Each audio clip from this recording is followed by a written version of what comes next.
The Galactic Council had made their position abundantly clear. Humans were not to interact with the Korthax young. The species was among the galaxy's apex predators, 8 feet of scaled muscle, retractable claws that could pierce starship hull plating, and a hunting instinct so refined that their kill-to-chase ratio was 97%. Daisy had nodded through the entire orientation briefing aboard the diplomatic vessel. She'd signed the waivers.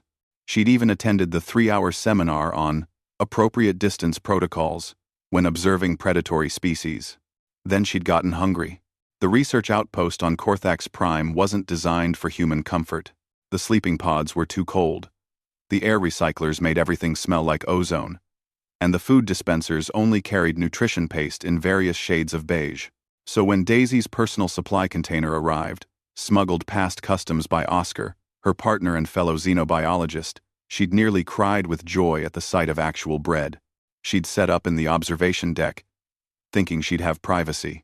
The one-way plasma screen looked out over the Korthax breeding grounds, where the adults left their young to develop hunting skills under monitored conditions. Daisy had unwrapped her contraband.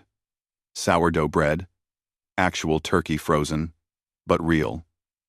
Lettuce, tomatoes, and a small jar of mustard that had cost her 3 weeks' salary. She hadn't noticed the 3 Korthax cubs pressed against the other side of the screen. The sandwich came together with the reverence of religious ritual.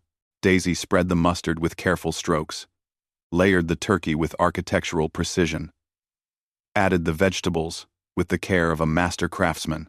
She cut it diagonally because she wasn't a barbarian, and took that first, perfect bite.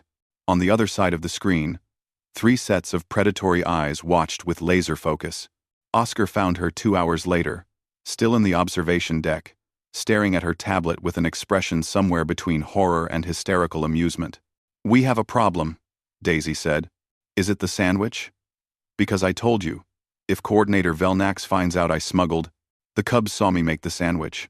Oscar blinked. "So?" Daisy turned her tablet around.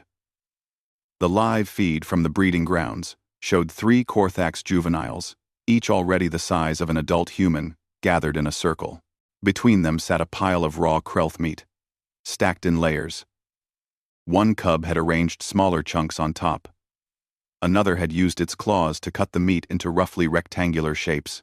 The third was holding a piece of purple vegetation between its teeth, trying to wedge it between 2 meat slabs. "They're building sandwiches?" Oscar leaned closer to the screen. "They've been doing it for an hour," Daisy whispered. "They keep looking at the observation window." "Oscar, I think they're trying to mimic me." As they watched, one of the cubs successfully assembled a meat vegetation meat stack. It held the construction up toward the window, its throat vibrating with what the translation software registered as questioning chirps. "Oh no," Oscar said. "Oh yes." The cub's chirping grew more insistent. The translator flickered. "Human food? Human food? Correct? Teaching now?" The situation escalated quickly. By the next morning, 17 Korthax cubs had gathered at the observation window, each presenting their interpretation of human food. The constructions ranged from simple meat stacks to elaborate towers, incorporating bones, vegetation, and in one disturbing case, what appeared to be a still-living insect. The adult Korthax were baffled. Cubs were supposed to be learning ambush tactics and prey identification, not whatever this was. Coordinator Velnax, a stick-thin Quellan with authority issues, cornered Daisy in the mess hall. "Explain," she demanded, her translator flat with disapproval. "The Korthax matriarchs are demanding answers. Their young have abandoned hunting practice to build structures with food. They keep saying, human food ritual. What have you done?" Daisy exchanged a glance with Oscar. "I may have accidentally taught them about sandwiches?" Velnax's face tendrils went rigid. "You taught apex predators about sandwiches? Technically, they taught themselves by watching me. The Korthax adults want a demonstration," Velnax interrupted. "They believe you've introduced their young to some form of human hunting technique. They're calling it prey architecture," which was how Daisy found herself in a Korthax training arena.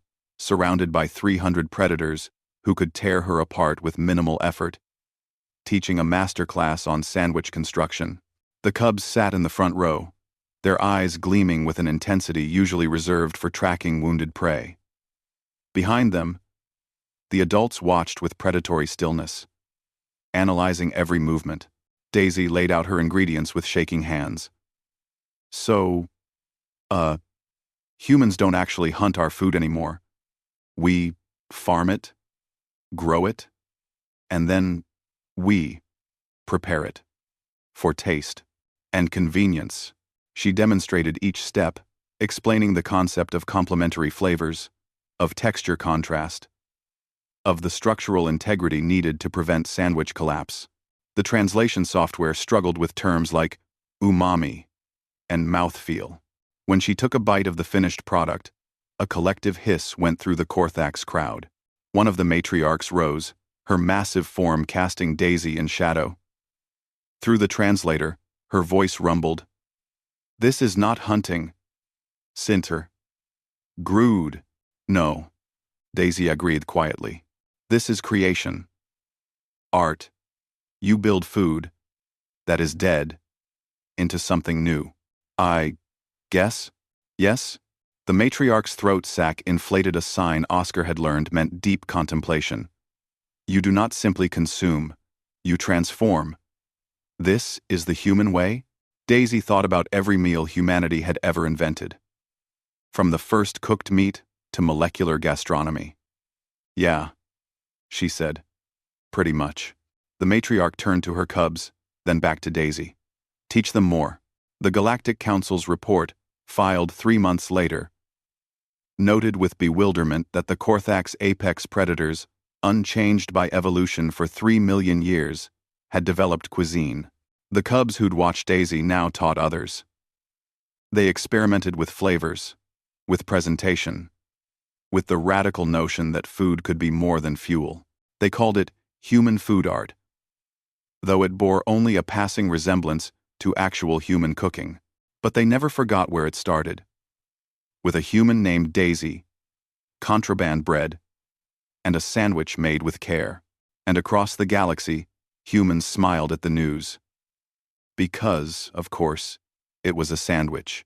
Of course, humanity's first real cultural export to apex predators was the simple, revolutionary idea that food could be crafted with love. That was the most human thing of all.